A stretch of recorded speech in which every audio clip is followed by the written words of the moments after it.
കുറച്ചുണ്ട്. നീ നിന്റെ മുഖത്തിന് നേരെ പിടിച്ചടാ. ഹലോ ഗൈസ്, അപ്പോൾ നമ്മളെ പയർ ഇവിടെ നിന്നാണ് ചെറിയുള്ളി വെളുത്തുള്ളി ഇഞ്ചിയൊക്കെ പൊളിച്ചുകൊണ്ടിരിക്കുന്നു. അപ്പോൾ ഞാൻ വന്നപ്പോൾ എന്താണ് സംഭവം, എന്താണ് ഇന്നത്തെ സ്പെഷ്യൽ എന്ന് ചോദിച്ചപ്പോൾ നമ്മളെ ബ്രോ പറഞ്ഞത് സംഭവം എന്താന്ന് വെച്ച് കഴിഞ്ഞാൽ പാടത്തുനിന്നൊരു 4 വരാലിനെ പിടിച്ചിട്ടുണ്ട്. നല്ല നാടൻ സാധനം കണ്ട, നല്ല പെട്ടക്കണ സാധനം. ഒന്ന് പെടപ്പിച്ച് കാണിച്ച മൂച്ച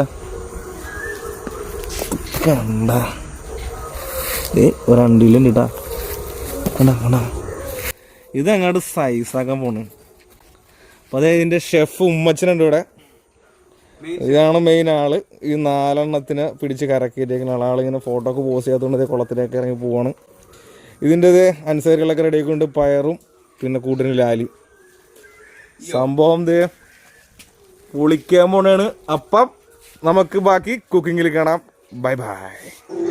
മതി ഇനി ബാക്കി ഞാൻ പറഞ്ഞുതരാം. അപ്പോൾ ഇതാണ്ട് നമ്മളെ വരാലുകുട്ടിനെയൊക്കെ അടിപൊളിയാക്കി നമ്മളിവിടെ വെച്ചിട്ടുണ്ട്.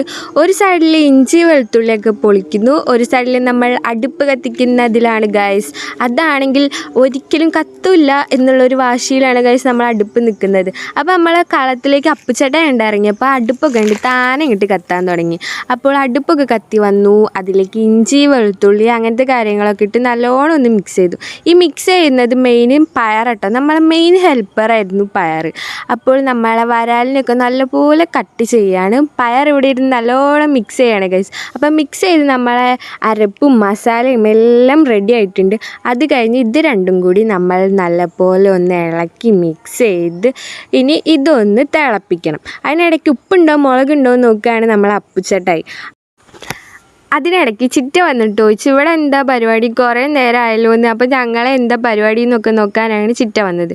അതിനിടയ്ക്ക് ഞങ്ങൾ കുറേ തള്ളും ബെഡായും തമാശയും വർത്താനവും ഒക്കെ പറഞ്ഞ് നമ്മളെ മസാല തിളച്ച് വന്നപ്പോൾ അതിലേക്ക് നമ്മളെ വരാലിനെ ഇട്ടു ഗൈസ്. കുറച്ച് കറിവേപ്പിലയും കൂടി ഇട്ടിട്ട് ഒന്ന് ചെറുതായിട്ടൊന്ന് മിക്സ് ചെയ്തിട്ട് ഒരു വാഴയിലയും വെച്ച് മൂടി വെച്ച് ഗൈസ്.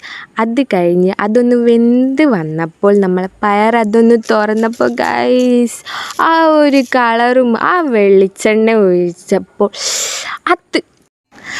അങ്ങനെ നമ്മളെ വരാലി കറി അടിപൊളിയായിട്ടുണ്ട് ഗൈസ്. അടിപൊളിയാണെന്ന് പറഞ്ഞാൽ ഒരു രക്ഷയില്ല. അപ്പോൾ നമ്മളെ പൊറോട്ടയും വരാലി കറി വെച്ചത്. അപ്പോൾ ഈ വീഡിയോ എത്രയേ ഉള്ളൂ. എല്ലാവർക്കും ഹാപ്പി ന്യൂ ഇയർ. ബൈ.